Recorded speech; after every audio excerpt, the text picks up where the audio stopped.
السلام عليكم. بما ان احنا داخلين على ميد ترم، اذا كنت انت في جامعه او لو انت في ثانويه عامه فممكن تكون انت مراكم عليك مواد. فازاي نتعامل، وزي لما كنت في اولى كليه ازاي اتعاملت مع التراكمات والحمد لله عدت على خير. اول حاجه انا بالنسبه لي عشان اعرف ان انا مراكمش تاني، يعني انا دلوقتي انا مراكمه، عشان اعرف مراكمش تاني اللي هو بعدين اعرف ان ليه رقمت اصلا في المره الاولى. فاول حاجه انت لازم تعرف انت راكمت ليه، ايه هو السبب اللي خلاك تراكم. ممكن يكون سوشيال ميديا. السوشيال ميديا للاسف بتسحب وقت كبير مننا، فهي بتضيع وقتنا وبتخلينا اصلا احنا مش عاوزين نذاكر، او انت اصلا ما بتحبش تذاكر ولا تقعد اصلا على المكتب، فبالتالي بتراكم عليك مواد كتير وبتذاكر بس في الامتحانات. وفي ناس للاسف اصلا ما بتحبش اصلا قعده الكتاب ولا اصلا انها تذاكر، هي اصلا من وجهة نظرها هي اصلا مش عاوزه اصلا تذاكر وشايفه المذاكره ملهاش فايده. افتكر قول النبي صلى الله عليه وسلم: لا تزول قدم عبد يوم القيامه حتى يسأل عن اربع: عن عمري فيما افناه، وعن شبابي فيما ابلاه، الى اخره. فانت كطالب علم وانت كمسلم انت هتسأل على كل حاجه انت بتعملها، فانت لازم تكتسب علم عشان تستفيد بيه نفسك وتستفيد بيه الامه. فانت مطالب بيك ان انت تسعى، وعادي جدا ان انت تتراكم عليك مواد، لان طبيعي جدا ان احنا بيجينا علينا ظروف وضغوطات كتير، فللاسف بيتراكم علينا مواد. بس هنا مش المشكله المراكمه نفسها، هنا المشكله مش انت اصلا راكمت، المشكله لو انت ما عملتش حاجه وما قدمتش خطوه ان انت تحل المشكله التراكمات اللي عندك وعاوز تذاكر عشان تخلص التراكمات. فانا اول واحده مراكمه للاسف، فهقول لكم ازاي تتعاملوا مع التراكمات بعد ما كان بتراكم عليا حاجات كتيره جدا كانت السنه اللي فاتت والحمد لله خلصت. بس للاسف برضو السنه دي تراكم عليا حاجات عشان كنت مضغوطه شويه في الدراسه وكان عليا شويه امتحانات، بس دلوقتي ان شاء الله هعمل الحاجات دي وان شاء الله التراكمات تقل. فاقول لكم على الحاجات اللي انا بعملها لما باجي براكم. اول حاجه بجيب ورقه فاضيه واكتب كل المحاضرات المتراكمه عليا، او حتى في مثلا انا مثلا في محاضرات متراكمه عليا، في محاضرات كنت مذاكراها بس حاليا ممكن اصلا نسيها، فانا محتاجه ان انا اراجع فيها، فبكتبها برضو في الورقه الفاضيه دي. بكتب كل المحاضرات اللي ورايا المتراكمه، وكمان مثلا انا لو عليا مثلا امتحانات خلاص قريبه فبكتب الاولويه. مثلا الاول مثلا انا عليا ميد ترم مثلا اللي هو لماده معينه، فانا بكتب الحاجات المتراكمه عليا للماده اللي انا همتحنها قريب الاول عشان اخلصها الاول وما يشتغلش هم الامتحان. بعد كده بقى اللي هو بيجي دور بقى الامتحانات مثلا اللي هو البعيده شويه، فانا عامله ورقه اهي كاتبه فيها كل المحاضرات، وكمان في شويه محاضرات عاوزه اراجع عليها انا كنت مذاكراها بس حابه ان انا اراجع عليها تاني عشان نسيتها. عشان مهم جدا ان انتوا تكتبوا المحاضرات على حسب الاولويه. لو انت عليك امتحان مثلا بكره يبقى تذاكر المحاضرات المتراكمه عليك للامتحان بكره. هتقولوا لي ايه فايده ان احنا نكتب كل الحاجات اللي علينا في ورقه؟ اول حاجه ان انتوا بتفضوا مخكم من كل المحاضرات او من كل الحاجات اللي هي شغله دماغكم في ورقه. كنت ساعات برضو بعمل حاجه زي كده لما انا مثلا قبل مثلا المذاكره بيبقى عليا كذا حاجه المفروض اعملها في اليوم، بس انا حاليا عاوزه اذاكر، فبعمل ايه عشان ما اشغلش نفسي بالحاجات دي وانا بذاكر؟ بجيب برضو ورقه فاضيه بكتب ايه الحاجات اللي انا حابه اعملها عشان افتكرها بعد المذاكره، ويكون كده قبل المذاكره ان انا فضيت دماغي من كل الحاجات اللي ورايا، ان انا بقلل التشتيت اللي عليا في ورقه، وبشوف مثلا هو بعد المذاكره خلاص انا ورايا حاجه خلاص هعملها وبعمل عليها مثلا اللي هو مربع فاضي عشان اعمل عليها صح، عشان ده بيديني تحفيز ان انا اكمل.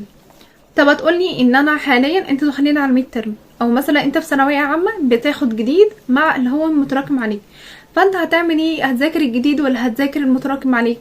فانت اول حاجه هي محتاجه بس شويه تنظيم وقت، ان انت مثلا جيت مثلا هو من الدرس او المحاضره تذاكر الجديد مثلا اللي هو اللي عليك، تريح شويه مثلا وبعد كده تذاكر الجديد، وبعد مثلا هو بعد ما تذاكر مثلا الجديد تيجي مثلا على بالليل تخصص ساعتين مثلا اللي هو مذاكره متراكم عليك. فهنا ان انت حدد كل يوم وقت مخصص ان انت تذاكر المتراكم عليك، يعني مثلا كل يوم مثلا ساعتين في اخر اليوم تذاكر المتراكم عليك. هنا احنا بنمشي بمبدأ قليل دائم خير من كثير منقطع، انت كل يوم ساعتين بس تذاكر متراكم عليك احسن من انت تذاكر في يوم واحد 5 محاضرات متراكمه عليك واصلا تنساهم، ويكون اصلا انت ذاكرت محاضرتين بس كامل تركيزك، والثلاثه اصلا انت تعبت فبتكروت، انت عاوز بس تشيل هم المحاضرات المتراكمه عليك وخلاص، فده غلط. فانت حاول ان انت تقسم المحاضرات المتراكمه على عدد الايام عشان ما تحطش على نفسك ضغط ان انت بس وراك محاضرات كتير وعاوزهم تخلصهم. بعد اسبوعين ان انت كل يوم تخلص ساعتين بس متراكم عليك، بعد اسبوعين هتلاقي اصلا ان شاء الله المتراكم عليك هيبقى خلص كله. ومهم جدا لو انت مثلا عليك الامتحان مثلا بعيدة شوية بعد مثلا اسبوع، فتعمل ايه؟ ابدأ مثلا اللي هو بالمحاضرات السهلة الاول، لان انت اصلا المشكلة ان احنا في التراكمات ان احنا يعني احنا بنشوف كم كبير علينا جدا، فاحنا ما بنقدرش اصلا او بنخاف ان احنا نيجي جنب الكم ده عشان هنلاقي اللي هو محاضرات كتير متراكمة علينا، فهو بيبقى خوف. فانت عشان تكسر الخوف اللي عليك ده، فانت ابدأ باصغر محاضرة عندك خالص. ان انت مثلا انا مثلا هنا كاتبة ان انا عليا مثلا هو 3 محاضرات في امراض البطنة، فانا اسهل محاضرة فيها اللي هو محاضرة مثلا اللي هو الكوما، فانا هبدأ بالمحاضرة السهلة دي عشان هي سلايداتها صغيرة شوية فاخلصها، يبقى كده فاضل لي محاضرتين بدل ما كانوا 3 محاضرات.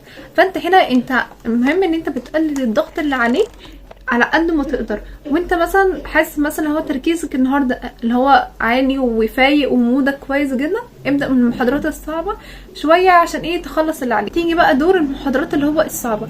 انا مثلا كان عليا محاضره كبيره جدا، كان سلايداتها كانت كتير جدا، كنت مثلا هو بذاكر منها 5 سلايد خلاص ببقى اقفل، ما بقدرش استوعب معلومات تاني. فبعمل ايه؟ خدت محاضره واحده في 3 ايام. انتوا مستوعبين محاضره واحده في 3 ايام؟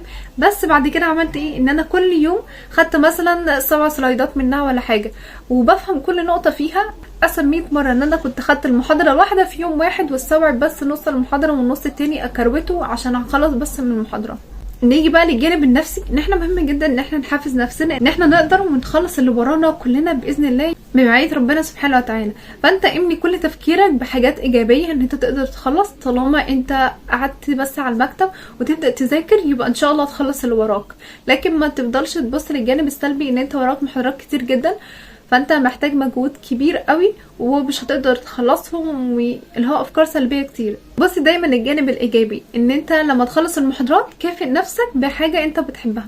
انت مثلا خلصت مثلا كل اللي وراك النهارده، يبقى كافئ نفسك بحاجات انت بتحبها. حتى مثلا لو انت مثلا عملت تو دو ليست من حاجات مثلا متراكمه عليك، خدت مثلا 3 محاضرات، انت مثلا يعني مش كل الاوقات بنخلص المحاضرات المتراكمه علينا او التو دو ليست اللي احنا المفروض نعملها في اليوم، عشان بيبقى فيه جوانب كتير قوي في اليوم، ممكن تطلع حاجات اصلا احنا ما نعرفش عنها حاجه، واصلا يعني تبوظ لنا التو دو ليست، ما نقدرش نخلص كل التو دو ليست اللي علينا. ما تحبطش نفسك، عادي بيجي علينا اوقات كتير ان احنا بنتعب في اليوم او ما نقدرش نخلص، او يجي مثلا محاضره اونلاين تبوظ كل التو دو ليست اللي علينا. فاذا كنت انت خلصت التو دو ليست او لا، كافئ نفسك بحاجه انت بتحبها، وانت ما تخافش. لو انت ما خلصت تو دو ليست النهارده، في بكره في بعده، فان شاء الله تخلصه.